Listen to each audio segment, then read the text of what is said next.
একটা গুরুত্বপূর্ণ মিটিং করেছেন ইউএন সেক্রেটারি জেনারেলের সাথে এবং সিনিয়র ইউএন অফিসিয়ালদের সাথে। আজকে সকালে আপনারা জেনেছেন, আমরা অলরেডি আপনাদেরকে একটা প্রেস রিলিজ দিয়েছিলাম যে সকালে 9টার মতো হিউম্যান রাইটস অর্গানাইজেশনের প্রতিনিধি এসেছিলেন।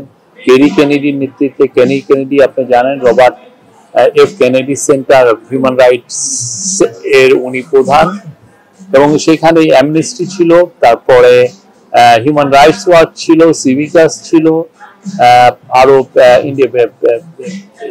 ইন্ডিপেন্ডেন্ট হিউম্যান রাইটস ডিফেন্ডাররা ছিলেন। এরপরে ইউএন সেক্রেটারি আপনারা জেনেছেন যে ওইখানে উনি ওনাদেরকে আহ্বান করেছেন যাতে হিউম্যান রাইটস যারা অ্যাক্টিভিস্ট বা যারা গ্রুপগুলো আছে তারা জন্য বাংলাদেশে আরো ইনক্রিজিং আরো ভিজিট করে, বিশেষ করে সামনের মাসগুলো খুব ক্রুশিয়াল। এই সময় তাদের ভিজিটটা উনি ওয়েলকাম করছেন যে ওনারা আসলে তাহলে অনেক বিষয় নিয়ে, অনেক পর্বটিন ইস্যু নিয়েও তারা কথা বলতে পারবে।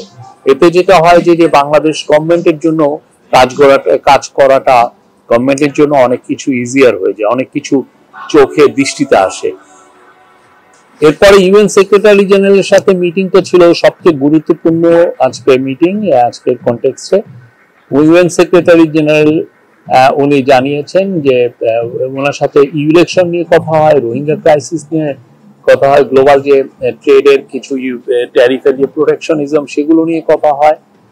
উনি ইউএন সেক্রেটারি জেনারেলের সাপোর্ট চেয়েছেন আগামী ইলেকশন ফেব্রুয়ারি প্রথমার্ধে যে জেনারেল ইলেকশন হচ্ছে সেই বিষয়ে, এবং সেক্রেটারি জেনারেল অকুণ্ঠ চিত্তে জানিয়েছেন যে তারা বাংলাদেশের এই ডেমোক্রেটিক যে ট্রানজিশনে ফুললি তারা সাপোর্ট করছেন এবং সলিডারিটি ঘোষণা করেছেন।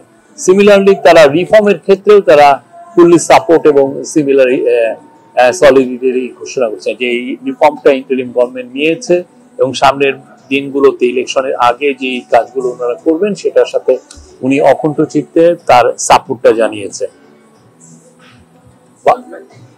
আর এরপরে আর রোহিঙ্গা ক্রাইসিস নিয়েও আলাপ হয়েছে, রোহিঙ্গার বিষয়েও উনি তাদের রোহিঙ্গা যে আগামীকাল একটা অনুষ্ঠান আপনি জানেন ইন্টারন্যাশনাল হাই লেভেল একটা কনফারেন্স হচ্ছে, সেই কনফারেন্সের বিষয়ে রোহিঙ্গাদের একটা ক্রাইসিসের রোহিঙ্গা ক্রাইসিসকে যে রিজলভ করার জন্য এবং তাদের জন্য তারা যে বাংলাদেশে মোর দেন এ মিলিয়ন রোহিঙ্গা যারা বিভিন্ন শেল্টারে আছে, ক্যাম্পে আছে, তাদের জন্য উনি পূর্ণ সমর্থন এবং পূর্ণ সলিডারিটি জানিয়েছেন।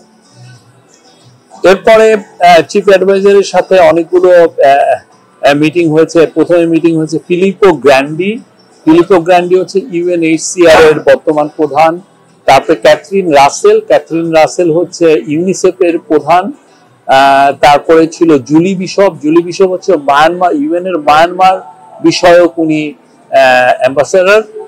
আর Julie Bishop former acting prime minister of Australia. আর ছিল রবাব ফাতেমা, উনি আন্ডার সেক্রেটারি জেনারেল।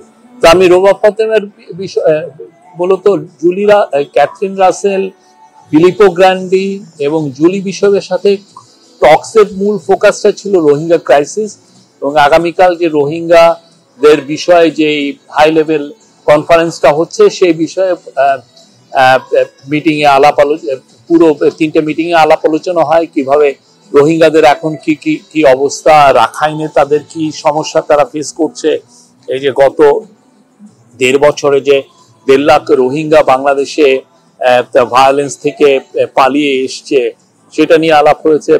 রাখাইনের সামগ্রিক পরিস্থিতি, স্পেশালি যে সিভিল ওয়ার চলছে সেগুলো আলাপ হয়েছে এবং রোহিঙ্গাদের একটা পাথওয়ে, কিভাবে একটা পাথওয়ে পাওয়া যায় ওই ক্রাইসিসটাকে রেজলিউশন করার জন্য, এবং এট দ্য সেম টাইম রোহিঙ্গারা যে যারা বাংলাদেশে আছে তাদের যে ফান্ডিং এর ইদানিং একটা সংকোচন আমরা দেখতে পাচ্ছি, সেই ফান্ডিংটা কিভাবে বাড়ানো যায় যাতে রোহিঙ্গা যারা শিশু যারা ক্যাম্পে বড় হচ্ছে তারা যাতে আশা নিয়ে বড় হতে পারে, তারা যেন স্কুলে যেতে পারে, তারা যেন যে স্কিল ডেভেলপমেন্টের স্কিল এর উপর যাতে ট্রেন হতে পারে, যাতে একদিন যখন তারা তাদের দেশে ফিরে যাবে সেই স্কিলটা ওইখানে যে ট্রান্সফার করতে পারে সেটা নিয়ে কাজ করতে পারে।